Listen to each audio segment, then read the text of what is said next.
अभी हम लोग देखने वाले हैं कि किसी भी कंपाउंड या किसी आयंस का इक्विवेलेंट मास हम लोग कैसे फाइंड करते हैं। तो एक बात याद रखिएगा, इक्विवेलेंट मास की अगर हम बात कर रहे हैं तो वह किसी एटम का भी निकलता है, मतलब उसमें आयंस हो तो भी उसका निकलता है, और किसी कंपाउंड का भी निकलता है। वो कंपाउंड आपका एसिड हो सकता है या बेस हो सकता है। तो आपको मैं बताना चाहूंगा कि अगर मैं एसिड की बात करूं तो याद करिए, बचपन में आपने पढ़ा था कि किसी भी एसिड का बेसिसिटी निकलता है।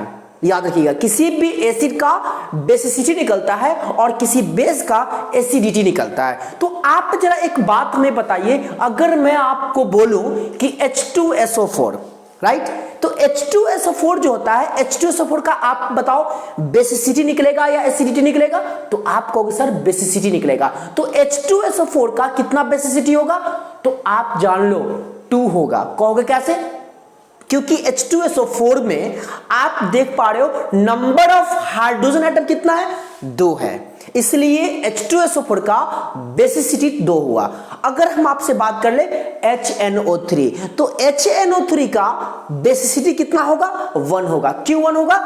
क्योंकि HNO3 में नंबर ऑफ हाइड्रोजन एटम कितना है? 1 है। सिमिलरली अगर मैं बेस की बात कर लूं NaOH, तो आप जरा सोचो कि NaOH का जो बेस है उसका क्या फाइंड करेंगे?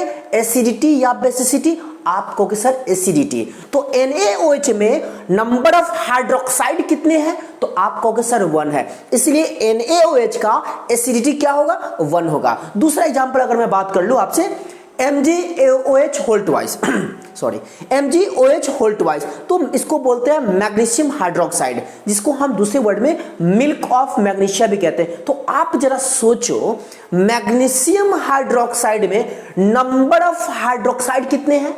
तो आप कहोगे सर 2 है, इसलिए इस MgOH होल ट्वाइस का एसिडिटी कितना होगा? 2 होगा, राइट। चलिए अब समझते हैं कि कैसे हम किसी भी कंपाउंड का इक्विवेलेंट मास फाइंड करेंगे। तो एक बात याद रखिएगा बच्चा कि इक्विवेलेंट मास अगर हम बात कर लें तो किसी भी एटम का, या तो इक्विवेलेंट मास ऑफ एटम की अगर हम बात करें, इक्विवेलेंट मास ऑफ एटम की अगर हम बात कर लें तो याद रखिएगा क्या होता है। एटम की अगर हम बात कर रहे हैं तो उसका atomic mass by it's valency. किसका?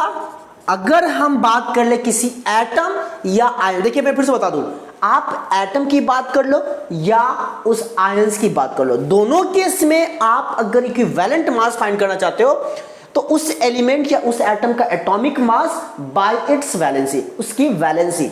तो अब जरा गौर फरमाइएगा, अगर हम यहां पर सोडियम आयन देख रहे हैं तो आप हमें जरा बताओ प्यार से, सोडियम आयन का एटॉमिक मास कितना होता है? अगर हम सोडियम की बात कर लें, सोडियम आयन, तो आप बताओ सोडियम आयन की वैलेंसी कितनी होती है? 1 होती है। एटॉमिक मास कितना होता है?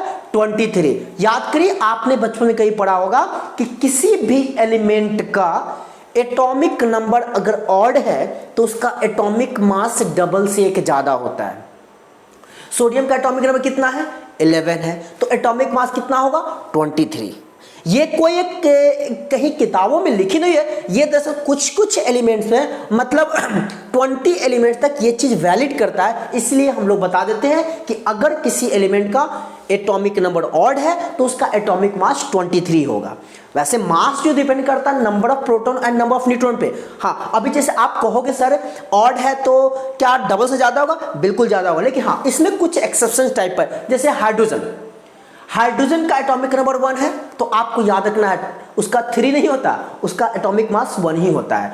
दूसरा एग्जांपल, नाइट्रोजन की बात कर लो तो नाइट्रोजन का एटॉमिक नंबर क्या होता है? 7 होता है, तो उसका एटॉमिक मास 15 नहीं होता, उसका एटॉमिक मास 14 ही होता है। तो कुछ बातें हैं जिसको ध्यान रखना है, वरना बाद बाकी आपका 20 तक ये रूल अप्लाई हो जाएगा कि अगर ऑड में एटॉमिक नंबर है तो एटॉमिक मास क्या होगा? डबल से एक ज्यादा। चलिए, तो मैं सोडियम की बात कर रहा हूं, सोडियम का एटॉमिक नंबर 11 होता है, एटॉमिक मास कितना होता है? 23 होता है, तो 23 बाई सोडियम की वैलेंसी, तो सोडियम का atomic number 11, electronic configuration 281, outermost shell में कितना इलेक्ट्रॉन?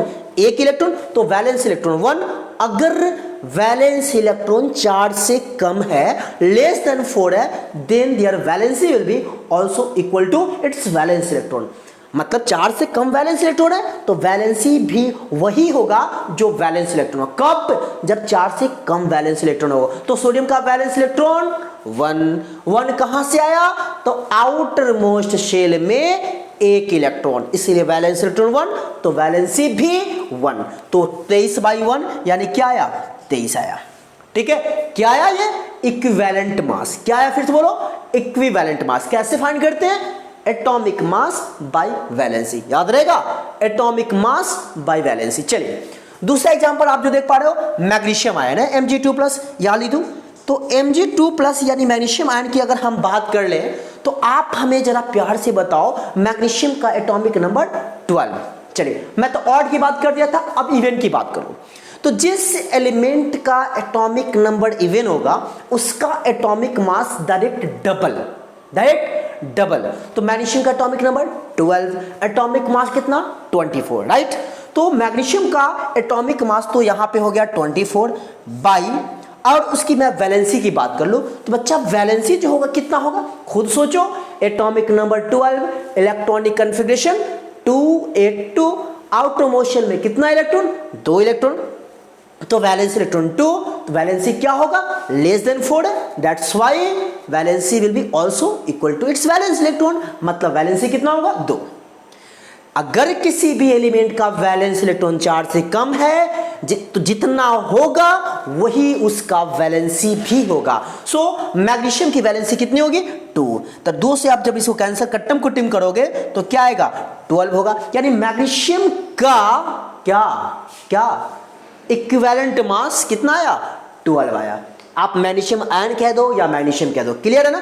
चलिए दूसरी बात, अगर हम आपसे बात कर ले किसी एसिड का, अभी है यहां पे H2SO4, क्या है? H2SO4। तो आप हमें जरा बताओ, यहां तो मैंने लिखा इक्विवेलेंट मास ऑफ एटम, तो एटॉमिक मास बाय वैलेंसी। अगर कोई कंपाउंड हो, कोई मॉलिक्यूल हो, तो आप मॉलिक्यूल का एटॉमिक मास तो नहीं कहोगे।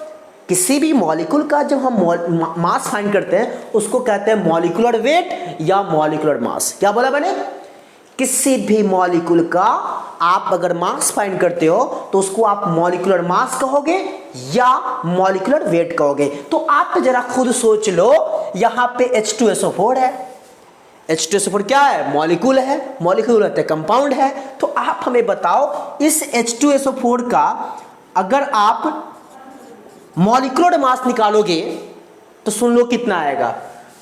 2 × 1 प्लस सल्फर है तो आपका 32 प्लस 4 इंटू ऑक्सीजन कितना होता है? 16, यानी 2 × 1 = 2 प्लस 32 प्लस 64, यानी सॉल्व करोगे तो 98 आएगा। कितना आया? 98 आया। अब समझिएगा, किसी मॉलिक्यूल का अगर या किसी कंपाउंड का इक्विवेलेंट मास निकालना है तो उसका फॉर्मूला होता है हमारे पास रेडीमेड है, क्या? मॉलिक्यूलर वेट या molecular mass by what? Number of acidity, sorry number of basicity. किसका? ये आपका एसिड है। H2SO4 क्या है? एसिड है। तो किसी एसिड का अगर आपको इक्विवेलेंट मास फाइंड करना है बच्चा तो याद रखिएगा molecular weight by it's basicity. Acid का क्या निकलता है? बेसिसिटी निकलता है। और अभी हमने पढ़ा है, अभी हमने बोला है, क्या बोला है कि किसी भी एसिड का बेसिसिटी कैसे निकालते हैं? उसमें देख लेते हैं, क्या देख लेते हैं कि नंबर ऑफ हाइड्रोजन एटम कितना है। तो आप जरा सोचो H2SO4 में नंबर ऑफ हाइड्रोजन एटम कितना है? आप कहोगे सर 2 है। सो इसका इक्विवेलेंट मास अगर हम मालूम करना चाहें तो आप कह दोगे सर बिल्कुल आसान है। भाई कैसे आसान है?